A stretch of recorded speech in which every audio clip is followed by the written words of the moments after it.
Live mula sa GMA Network Center, ito ang 24 oras. We will Ang inyo pong meet again. napapanood ay live na kuha ng state funeral ni Queen Elizabeth II sa Westminster Abbey sa London. Magkakaroon ng 2 minutes of silence doon at sa iba pang bahagi ng United Kingdom. Inaasahang tatagal ang funeral service ng Reyna hanggang pasado alas 7 ngayong gabi, oras dito sa Pilipinas, bago ang prosesyon pa Wellington Arch. Ililibing ang longest reigning British monarch sa King George VI Memorial Chapel sa Windsor Castle. Magandang gabi po, Luzon, Visayas at Mindanao. Nasa Amerika na si Pangulong Bongbong Marcos para sa kanyang pagdalo sa United Nations General Assembly. Pero bago yan, dumalo ang Pangulo sa pagtitipon ng mga Pinoy sa Amerika at ilang mula sa Canada. Pinasalamatan ng Pangulo ang kanilang ambag sa ekonomiya ng Pilipinas sa gitna ng pandemya. At kasabay niyan, tiniyak niya ring papangalagaan ng kanyang administrasyon ang interes ng mga kagaya nilang Pinoy na nasa ibang bansa. At live mula sa New York sa Amerika, nakatutok si Ivan Mayrina. Ivan! Yes, Mel, Vicky, ilang oras lamang matapos lumapag sa New Jersey kahapon, unang engagement ng Pangulo sa kanyang 6 na araw na pagbisita rito sa Amerika ang makipagkumustahan sa Filipino community sa New York at sa New Jersey. Nagpasalamat siya sa kanilang suporta at kinilala ang kanilang kontribusyon sa ekonomiya at kabayanihan sa hinarap nating pandemya. Bago mag-alas 12 ng tanghali kahapon, oras sa New York, lumapag ang eroplanong sinakyan ni Pangulong Bongbong Marcos sa Newark Liberty International Airport sa New Jersey. Kasama niya ang ilang miyembro ng First Family at official delegation na binubuo ng 14 na cabinet secretaries.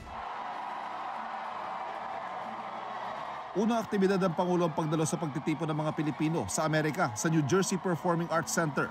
May ilan ding dumayo mula sa Canada. Sa New York at New Jersey pa lang may mahigit 200,000 na Pinoy doon, karamihan healthcare workers. Kabilang sila sa pinasalamatan ng Pangulo para sa malaki nilang ambag sa ekonomiya sa gitna ng pandemya. Our kababayans here, kayo lang dito sa United States, halos 40% ng remittance noong 2021 ay galing dito sa Amerika. Alam niyo po, ay siguro kung dahil noong 2020 at saka 21 lalo, ay talagang bagsak ang ekonomiya, walang trabaho, naka-lockdown tayo din sa Pilipinas at yung remittances na pinadala ninyo, alam ko, ang iniisip ninyo ay tulungan ng mga pamilya ninyo. Pero kahit hindi nyo nararamdaman, malaking naitulong ninyo sa ekonomiya ng Pilipinas at siguro hindi lang malaki ang naitulong binuhay ninyo ang ekonomiya ng Pilipinas. Kaya ulit, ay ipinagmamalaki talaga namin ang mga OFW natin. Special mention din sa talumpati ng Pangulo ang medical frontliners na humarap sa hamon ng COVID na maging epicenter ng COVID infection ng New York City noong 2020. Sa gitna ng trahedya, kayo ang naging haligi ng pag-asa. Kayo ang bagong bayaning Pilipino. Sa gitna nito, nangako ang Pangulo na titiyakin ng kanyang administrasyon na mapapangalagaan ang interes sa mga Pinoy abroad at mapapadali ang mga proseso at transaksyon sa gobyerno. Hinimok sila ng Pangulo na patuloy na makiisa sa hangaring iangat ang ekonomiya. Kung pwede rin daw ay magbalik bayan ng scientists at skilled workers at balikta rin ang nangyayaring brain drain. Ang mga may kaya, mamuhunan anya sana sa Pilipinas at mamili ng mga ari-arian. Kahit nga anyay mga maliliit na OFW sa Amerika, may mayaambag para sa bansa. As soon as you step foot on American soil, lahat kayo, automatic yan. You have become special envoys of the Philippines. All of you. Lahat kayo can do just as much as our diplomats could do by inviting your employers to visit the Philippines. Not just to enjoy the beauty and hospitality of our country and our people, but also to explore possible trade investment opportunities there. Sa labas ng venue, nagkatagpo ang mga supporters ng Pangulo at mga nagsasagawa ng protesta. Nagkasagutan ng dalawang grupo pero agad na namagitan ang Newark Police.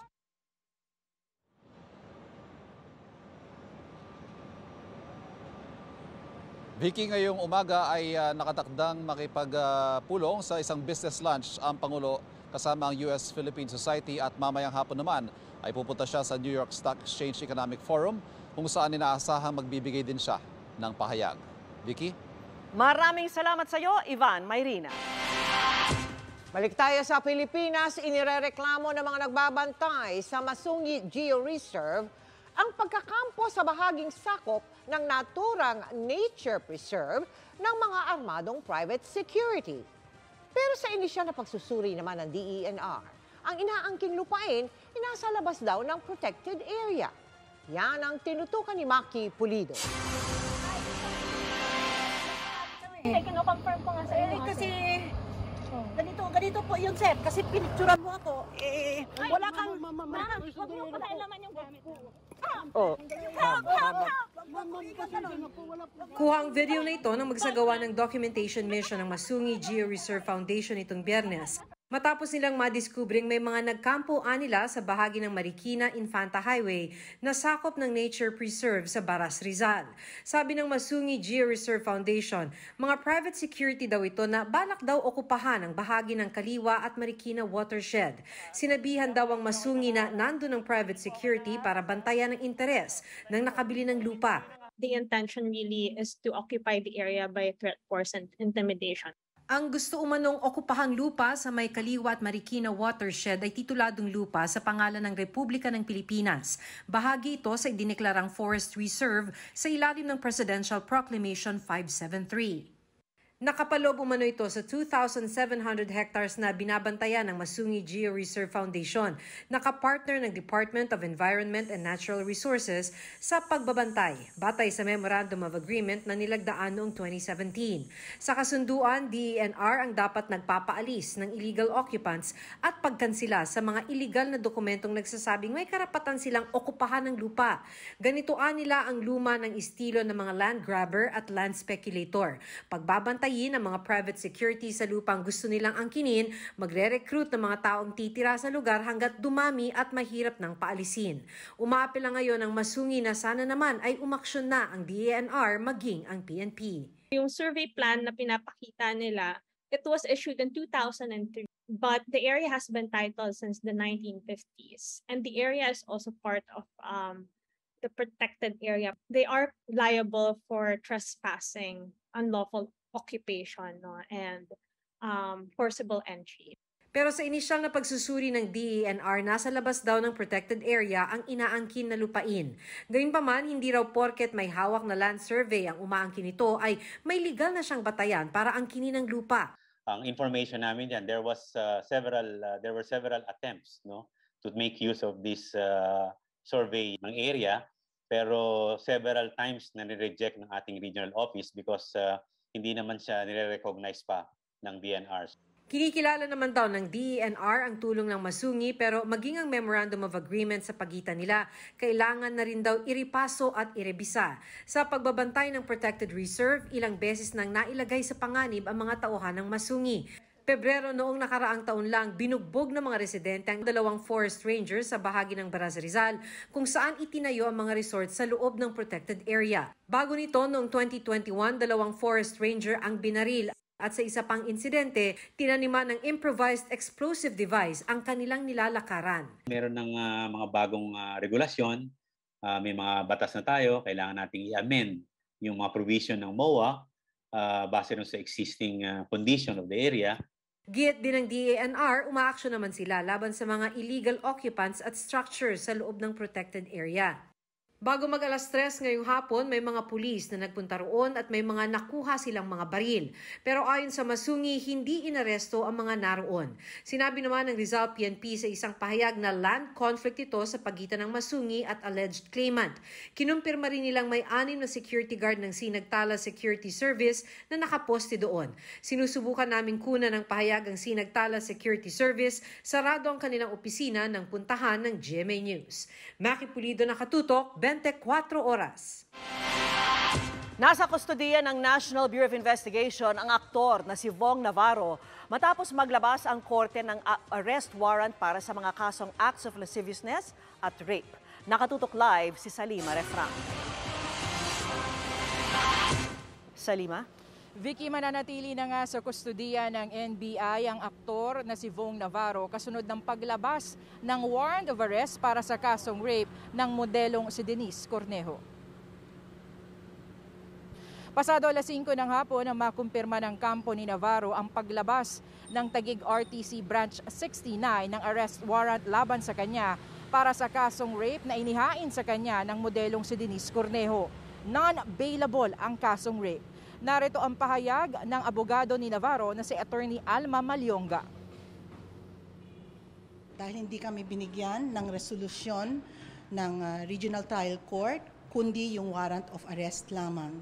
Kaya't bukas pa namin malalaman kung anong basihan ng pag-issue ng warrant of arrest, and definitely kami ay magsasampa ng motion for reconsideration dahil alam natin na walang basihan yung kasong ito. Vicky, nauna na ngang binasura ng prosecutor at DOJ ang 3 rape complaint ni Cornejo noong 2014. Inapila ni Cornejo ang desisyon sa Court of Appeals. Pero nitong Agosto, matapos ang 8 taon, pumanig ang Court of Appeals kay Cornejo at iniutos sa City Prosecutor ng Taguig na isampa sa korte ang kasong rape. Bago nito, nagtungo dito sa NBI si Navarro para sumuko at magpiyansa para sa hiwalay na kasong acts of lasciviousness na inihain din ni Cornejo. Kasama ang kanyang pamilya at abogado, sumuko kanina sa National Bureau of Investigation ang aktor na si Vong Navarro. Kasunod yan ang paglabas ng arrest warrant ng Taguig Metropolitan Trial Court, Branch 116, kaugnay ng kasong acts of lasciviousness na inihain ng modelong si Denise Cornejo noong 2014. Siyempre malungkot, mabigat ang loob. Pero nandito kami para patunayan sa mga tao na ako'y biktima rito at hinaharap namin kung ano yung dapat harapin. Nagulat kami parang after ilang years, parang ito ulit na buhay at parang ako pa yung nababaligtad. Mula ng 2014, inilahad ko yung lahat na nangyari. Wala akong tinago. Nagbayad siya ng piyansang 36,000 pesos. Si Cornejo, pinauubayan na raw sa kanyang abogado ang pagharap sa media. From my last conversation with her, I have gathered na porsigido po siya. Siya po ay dadalo kung kailangan dumalo sa hukuman sa mga kasong isinampa namin. Nagbatuhan ng kaso sina Cornejo at Navarro matapos ang insidente sa condo unit ng modelo. Bukod sa acts of lasciviousness, nagsampa rin si Cornejo ng kasong rape na nakabinbin ngayon sa Taguig RTC Branch 69. Nagsampa naman si Navarro ng kasong illegal detention laban kina Cornejo, Cedric Lee at iba pang akusado na ngayon ay dinidinig pa. Na-convict naman sina Lee, Cornejo at Zed Fernandez sa kasong grave coercion noong 2018. Kanilang inapila ang desisyon ng korte.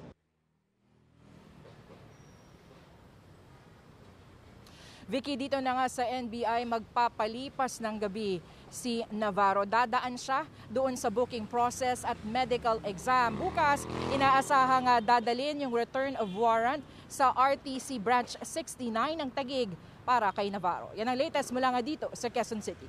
Vicky. Maraming salamat sa iyo, Salima Refran. Sa ikatlong sunod na linggo, matatapisan ulit ang presyo ng ilang produktong petrolyo. 4 na piso at 15 sentimo ang kaltas sa kada litro ng diesel simula bukas. 4 na piso at 45 sentimo naman ang rollback sa kerosene. Wala pong paggalaw sa presyo ng gasolina ngayong linggo. Dahil po sa mahal ng abono at petrolyo, posibleng tumaas ng 4 na piso o higit pa ang kada kilo ng bigas, ayon po yan sa Federation of Free Farmers Cooperative. Hamon din daw sa sektor ng agrikultura ang pagpataw ng dagdag na buwis ng India sa bigas, kung saan galing ang malaking bahagi ng ini-import na bigas ng iba't ibang bansa. At yan naman po ang tinutukan ni Bernadette Reyes.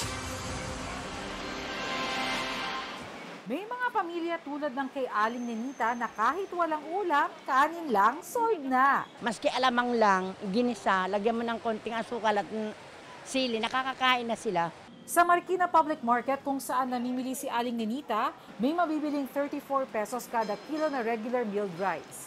Sa tala naman ng Department of Agriculture, 38 pesos ang prevailing price ng regular milled rice sa Metro Manila, mapa-imported man o local. Ang well-milled rice naman, 39 hanggang 40 pesos. Pero ayon sa Federation of Free Farmers Cooperative, maaaring tumaas ng 4 pesos o higit pa ang kada kilo ng bigas dahil sa mataas na gasto sa fertilizer at petrolyo. Ayon sa Federation of Free Farmers Cooperative, tumaas ng 12,000 hanggang 15,000 pesos ang gastos ng mga magsasaka dahil sa mataas na presyo ng fertilizer o abono. Katumbas raw ito ng 3 pesos kada kilo na dagdag sa kanilang production cost.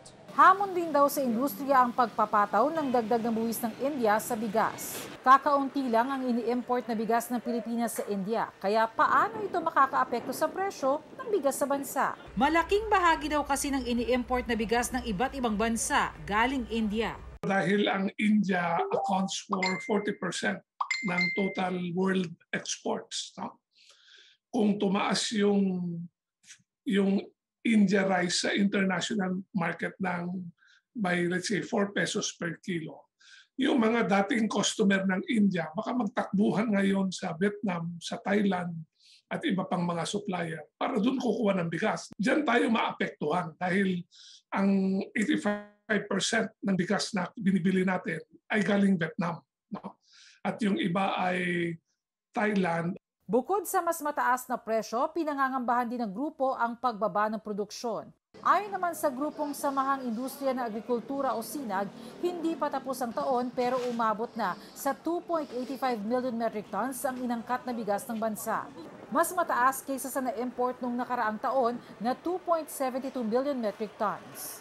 We will request DA to stop importation by October. Kasi yung anihan ay mag-start ng October to December. Base naman sa pag-aaral ng DA, sapat ang supply na bigas sa bansa dahil sa inaasahang magandang ani. Yung sinasabi po ng iba na baka gumalaw ang presyo, tinitingnan din po natin yon kasi alam po natin na ang cost of production ay malaki ang role na ginagampanan pagdating po sa presyo ng ating retail price. What's important is that we have enough, local production is enough, and that should mean hindi po tayo kailangan umasa sa imported rice dahil maganda po yung supply outlook ng ating production. Bernadette Reyes, Nakatutok, 24 Oras. Lusot sa komite sa Kamara ang panukalang batas laban sa no permit, no exam policy ng ilang paaralan. Pero babaguhin pa raw ang pagkakabalangkas niyan para hindi makaapekto sa operasyon ng mga pribadong paaralan na umaasa lang din sa bayad sa matrikula. At nakatutok si Tina Pangiliban Perez. Thank you, Mr. Chairman. Inaprubahan na ng House Committee on Higher and Technical Education ang House Bill 1160 ni Kabataan Representative Raul Manuel na parusahan ng pagpapatupad ng no permit, no exam policy sa mga paaralan. Layo nitong hayaang makapag-exam ang mga estudyante kahit may utang pang tuition o iba pang fee sa kanilang mga paaralan. This bill seeks to ensure that the Filipino youth who are suffering from impacts, for example, of economic crisis, those who have difficulty in coping with the costs of education are still able to continue with their studies. Babaguhin pa ang pagkakabalangkas sa panukala para mabalanse ang interes ng mga estudyante at ng mga paaralan. May ilan kasing nag-alangan sa panukala dahil baka makaapekto ito sa operasyon ng mga pribadong paaralan. Ayon kay Committee Chair Mark Go, mahigit 1,800 na mga pribadong paaralan na ang nagsara. Kasama sa mga dahilan ang problemang pinansyal.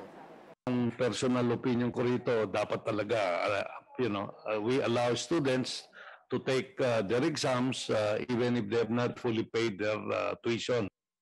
Probably there are provisions here where they will not be given grades or before the grades are released to them, they should pay it, or they cannot re-enroll the following semester or year. The unintended consequence of this bill, if it becomes a law, is that those who could pay would no longer pay on time. Tuition is the lifeblood of every educational institution, especially in the private sector.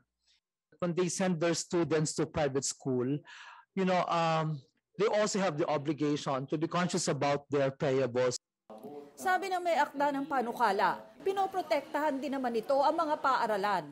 school authorities shall have the right to refuse issuance of school clearance to students with financial obligations to the school until all previous delinquencies are fully paid. Sinisika pa namin kunin ang reaksyon ng Commission on Higher Education at ng DepEd. Pero noon pang 2010, may memorandum order na ang CHED para umapela sa mga higher education institutions na hayaang makapag-exam ang mga estudyanteng may utang sa paaralan. Mabibigyan lang ng clearance sa mga estudyante pag nakabayad na ng buo. May katulad ding department order ang DepEd noon ding 2010. Tina Panganiban Perez, nakatutok, 24 oras. Sa kabila po ng mga pag-ulan, bumaba pa ang level ng tubig sa Angat Dam na pangunahing pinagkukunan ng tubig po sa Metro Manila.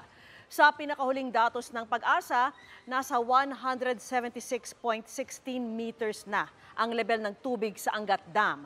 Mas mababa yan sa minimum operating level na 180 meters at malayo sa normal high water level nitong 210 meters. Sabi po ng Pag-asa, hindi sapat sa ngayon ang pag-ulang dala ng habagat at mga panandaliang thunderstorms para mapunan ang kakulangan sa dam.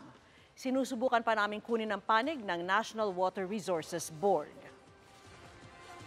Hindi isda o anumang lamang dagat, kundi sako-sakong basura ang nalambat sa ilang karagatan sa bansa sa pagdiriwang ng International Coastal Cleanup ngayong taon.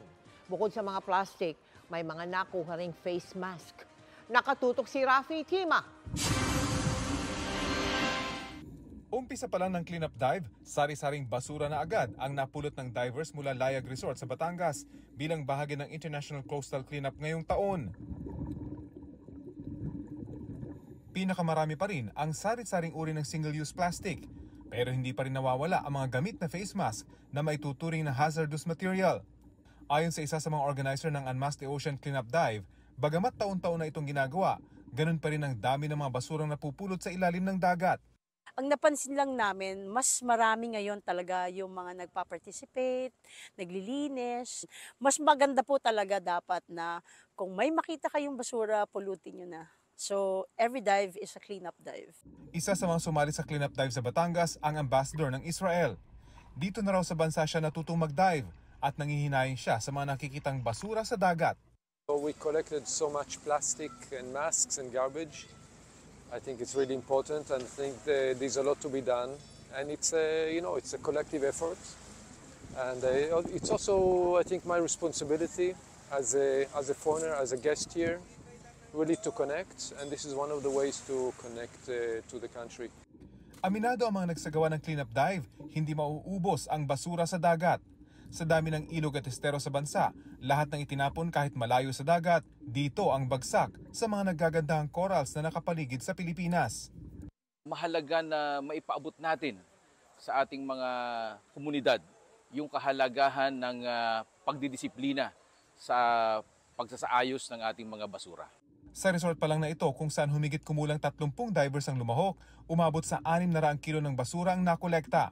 Sa buong Mabini, umabot ng 4 na tonelada ang nakolektang basura. Sa Iloilo, tonelada ring basura ang nakolekta ng mga nagsagawa ng coastal cleanup sa dalampasigan ng Arevalo. Maging lungsod ng Davao, tulong-tulong ang iba't ibang volunteers sa pagpulot ng basura na nagsimula ng alas 6 ng umaga. Halos 200 barangay ang sumali sa coastal cleanup. Sa ulat naman ng Super Radio General Santos City, mayroon ding isinagawang cleanup ang volunteers, Coast Guard, Army at Waste Management Office sa iba't ibang bahagi ng Jensan. Nagkaroon din ng cleanup sa ilang lugar sa ilang bayan sa Sarangani. Rafi Tima, nakatutok, 24 oras. Nilinaw po ng Department of Education na humingi sila ng pondo para sa Special Education o SPED pero hindi ito naisama sa mungkahing 2023 national budget. Sabi po ng DepEd, 532 million pesos ang hiningi nila para sa SPED na programang nakatuon sa mga estudyanteng may special needs. Patuloy raw silang nakikipag-ugnayan sa Kongreso para makahanap ng pondo para sa kanilang mga programa. Sabi naman ng Department of Budget and Management o DBM, kahit daw iminungkahi ng DepEd ang pondo sa National Expenditure Program, wala naman daw silang isinumiting dokumento na sumusuporta rito. As of June 30, 2022, 1.13% pa lang ang nagagastos ng DepEd para sa SPED program o 6.35 million pesos sa mahigit 560 million pesos. Ang natitirang halaga, maaari pa raw gamitin hanggang sa susunod na taon. Sabi pa ng DBM, pwedeng gamitin ng DepEd ang Maintenance and Other Operating Expenses o MOOE surplus funds para pondohan ang SPED programs. Noong nakarang Miyerkules, September 14, sumalang at naaprubahan sa House Committee on Appropriations ang panukalang 710 billion pesos na budget ng DepEd. At yan ang mga balita ngayong Lunes. Ako po si Mel Tiangco. Mga kapuso, 97 days na lang, Pasko na. Ako po si Vicky Morales, buong puso para sa Pilipino. Ito ang GMA. Walang kinikilingan, walang pinoprotektahan. Walang kasinungalingan, serbisyong totoo po lamang. At dahil hindi natutulog ang balita, nakatuto kami 24 oras.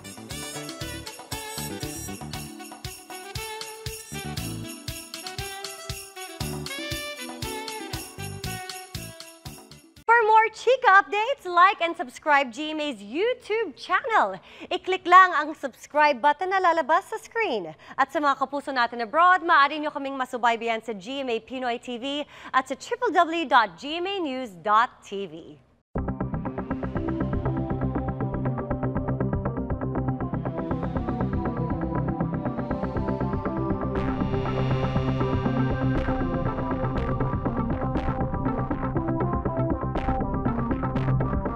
Thank you.